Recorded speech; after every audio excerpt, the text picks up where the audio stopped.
Hello, and welcome to the Complex Care Journal Club podcast. My name is Kristina Malik, and I am a pediatrician at Children's Hospital Colorado and your host for this episode.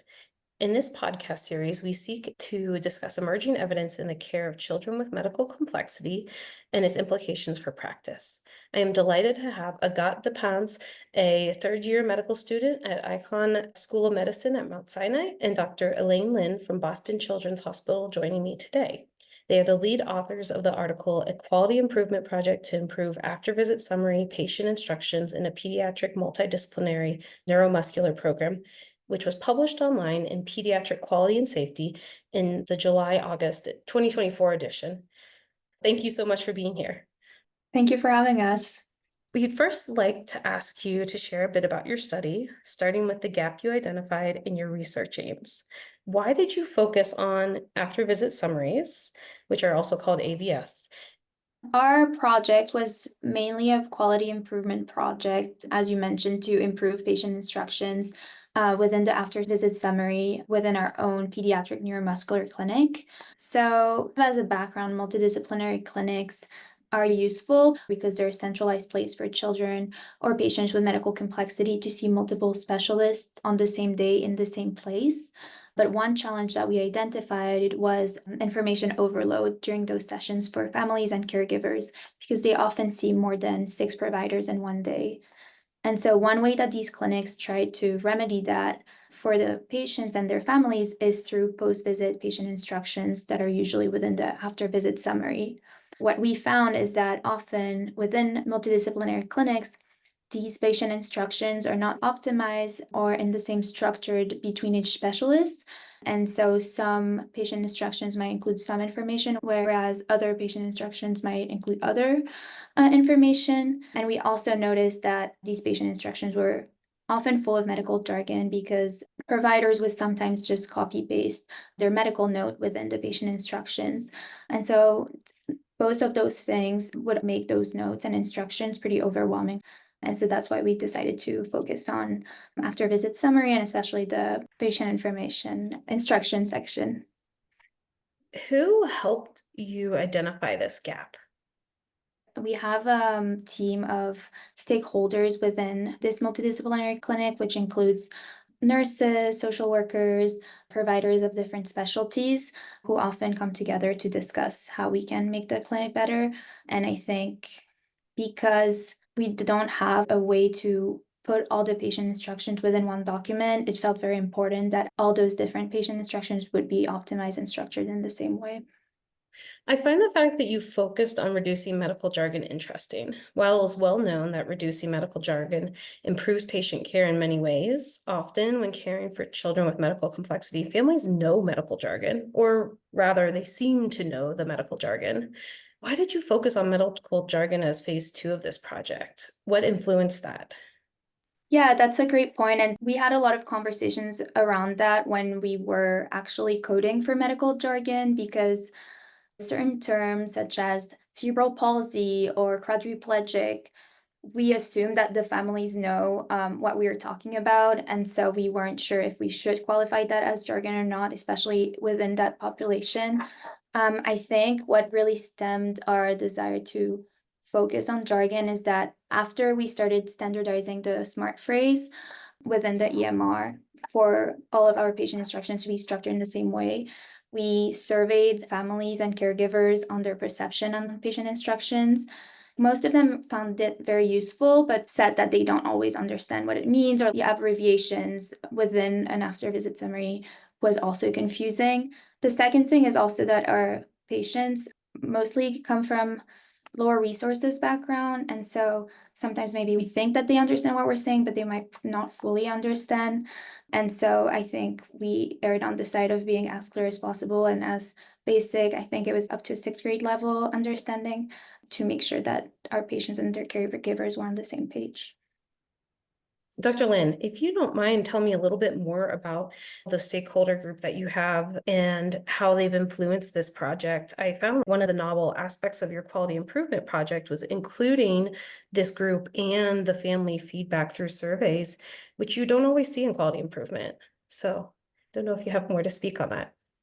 Yeah, we felt it was really important because we really wanted this to be a patient-focused quality improvement project. So initially, when we started the clinic, we have a big group of specialists. So within our neuromuscular program, we had pediatrics, complex care, orthopedics, physiatry, neurology, neurosurgery, we had pulmonology, nutrition, and then we would sometimes consult other people like endocrinology or even psychiatry. So because we had so many providers, we knew we had to figure out a way to effectively and efficiently communicate everything to the family. And because we started this as a pilot, everyone was super engaged and trying to figure out the best way to create the model of care.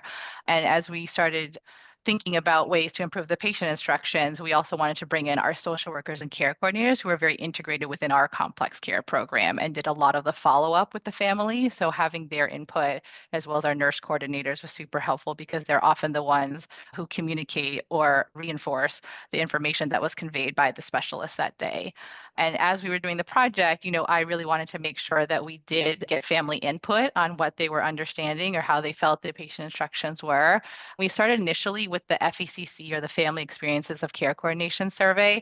And I think we found that a lot of the families were saying, like, yes, I understand it, but we anecdotally as providers reviewing some of these AVSs noticed that there was a lot of either abbreviations or jargon and wanted to try to get that directly from the family. So we decided to select a smaller group of them to survey and really get at the nitty-gritty of what they did and did not understand or what was clear and not clear. So we provided examples of AVSs of de-identified patients just to say, does this make sense? Is this clear to you? Is there a better way that we could be saying this? Because I think, again, when you do a survey, sometimes you don't get as rich data as you do when you do an interview or qualitative piece with the families.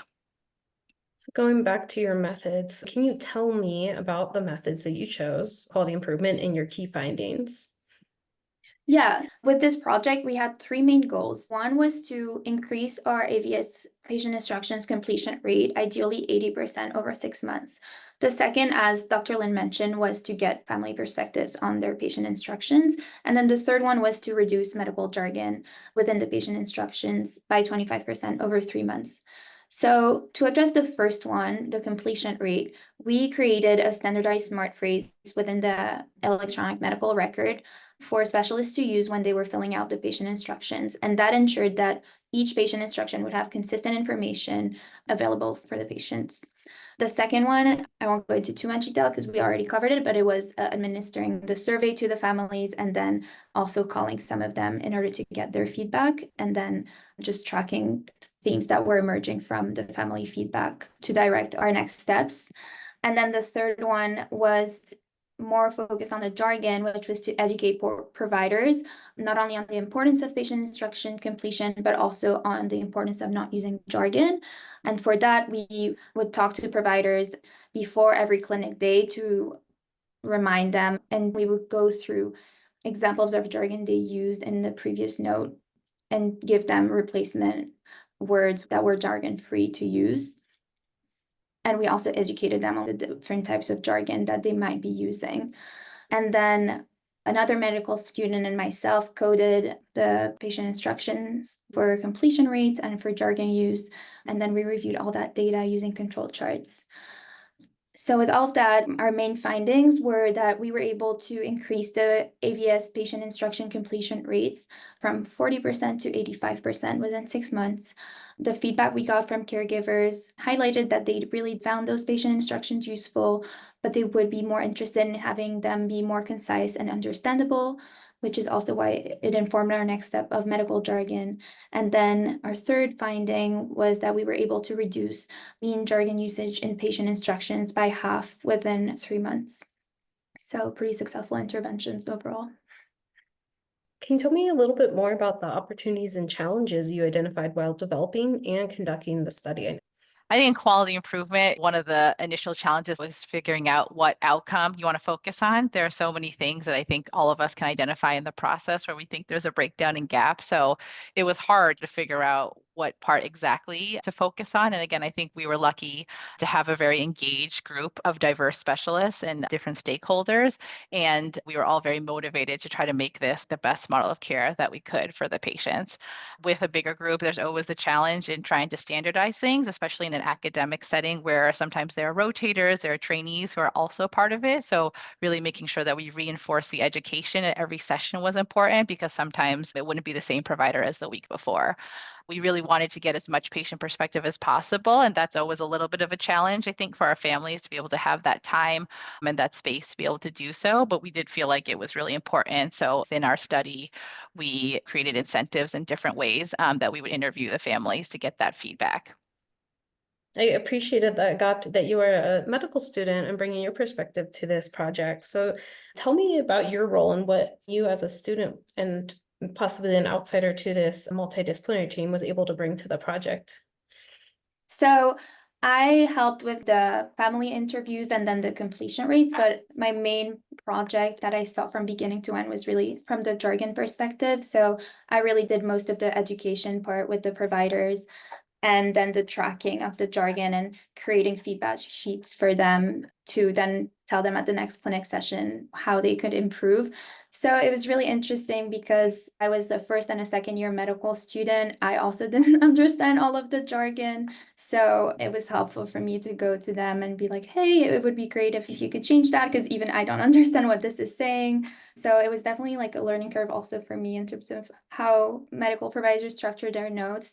And then, I also learned from the providers, like the pushback that they would give me sometimes, that the time constraints, which are very valid, or what they're used to when writing those notes. So it was really a constant conversation with them to optimize for both parties, like how we could make the best patient instructions we could. And I also, learned a lot about care coordination and how to make different specialists coordinate, and the challenges that come with providing very concise and clear instructions within that whole setting, that because families see so many specialists. So what do you all feel like are the implications for clinical practice? Specifically, what do you recommend members of interprofessional care teams for children with medical complexity based on your findings? I think there's been such a growth of these multidisciplinary programs. I think in theory, everyone thinks that they're an efficient and effective way to deliver care. But, we really learned in the process of creating this program and thinking about the best model that there's a lot of opportunity for both information overload and confusion. I think for the providers, it allows for a lot of rapid communication and care coordination. But for the families, again, when they're sitting there for hours, kind of rotating through different people, we realize that it is a little overwhelming and it's a little hard for them to sort through all the information that they're getting. So I think in my experience, researching and talking to people doing these different models, there's so many different ways to structure it. I think the ideal is if there is a centralized person that is gathering this information and able to summarize it in a way that's concise and concrete for the families. Because I think even our experience having each person write their own individual patient instructions and then compiling it into one document felt overwhelming. And the best and ideal situation would be if there was a coordinator who could really consolidate it all and have time to spend on educating the patients, either in that clinical session or sometime soon afterwards. And I think from the medical jargon standpoint, I think that made us all realize again how much medical jargon we often use, both in our notes, but also in our patient instructions. And even for children with medical complexity, where again, we assume the families know a lot of this terminology. Are you tolerating the feeds or advance the feeds or any of those terms? And having students, I think, give us a perspective that even they weren't sure what that meant, made us kind of realize that we are used to so much of this, but maybe not all the families are, and that we should really be cognizant of how we can simplify the language in a way for everyone to understand. For sure. I feel like a lot of times with G-tubes, the pump itself has its own language that we don't use as providers, that the families use the pump language. And that's such a source of confusion, and it's a common thing. Is there some takeaways that you reminded providers of every week with medical jargon that you found were the most helpful? Or was there like a cheat sheet, or what was the biggest impact? I think they really liked getting feedback on their notes specifically and creating that cheat sheet specifically for them, because it was more specific to their specialty. I think the two main advice that we would give them is spell out your abbreviations. And then if it's a complex term that maybe you haven't introduced before, just put a little definition of it or explain it, and then you can use this term. I think those were the main things that work. I think, one of the categories too is around bias, and that was an interesting one for providers to understand. Like we often say this child is failure to thrive, right? And I think we don't always realize that, for a lot of families that feels very judgmental. And so making providers aware of that, I think was really interesting. Once we talked to providers about it, they're like, I never thought about it that way, right? But these are just all terms that we get so used to within our medical vocabulary, but don't realize sometimes what it feels like or is perceived by families in terms of judgmental jargon. I'm sure that included some person first language and things in the medical field that you don't think about, but are really, really impactful. So is there any messages for patients or families from your study? We really hope that this study empowers patients and families and caregivers to know that they deserve to have clear instructions from their providers. First of all, it should be standard practice to get an after visit summary and to get patient instruction, especially within a multidisciplinary setting. And they should know after that visit what the follow-up plan is and who to contact in case there's any issue, and how to contact those people. So we really want to empower families and caregiver to tell their providers if they don't understand some language in the patient instructions, because research also shows that providers don't really realize how much jargon they use or really think that they're, speaking in a language that patients can understand. So once you make them aware of it, then they will change it because they also want the best outcome for their patient and the best patient instruction as possible. So to really go for it when asking for clear instructions from their providers, and also say in what way they would prefer to have this information presented, whether that's written, voice recorded, bullet points, because different modalities work for different people. Yeah, those were our main advice for families. What do you think are the important next steps from your work? We'd like to see how this works in different multidisciplinary settings. Again, I think so many programs have different specialists with different backgrounds involved. And, our goal was to apply it to other multidisciplinary clinics and see if it can be spread. I think we also ideally will want to see kind of the downstream effects and some type of patient-centered outcome that we can measure improvement on. So whether that's, with these improved instructions, are there less, medication errors? Are there less ED visits, et cetera?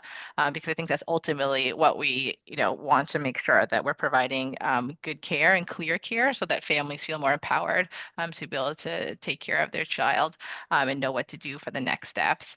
But I think just in terms of technology, like later on, ideally we'd have some type of artificial intelligence that would help us do some of this very highly labored work that Agathe was doing in terms of reviewing the jargon. I think there is definitely potential in the future with AI for this to be an automated thing within the EMR so that it would prompt providers as they're writing instructions to be able to correct themselves while it's happening in the moment. And also compile the notes all together. Yeah, I think another next step would be figuring out a way to consolidate all the notes into one document, because at least in our EMR, what we found is that each individual specialist was writing their patient instructions and that it was printing out each individual after visit summary with only those patient instructions. And then so figuring out a way, I think within a single encounter to consolidate all those patient instructions in a concise way would be the next steps from an EMR standpoint too. Well, thank you so much for your time, Agathe and Elaine, and thank you for your team for the work that you've done advancing the field of complex care.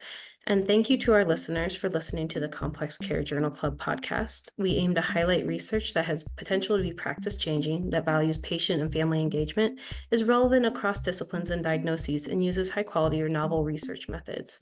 We invite you to join the conversation by suggesting an article that you would like to see discussed in this podcast using the form provided on the OPENPediatrics YouTube channel. Thank you for joining us.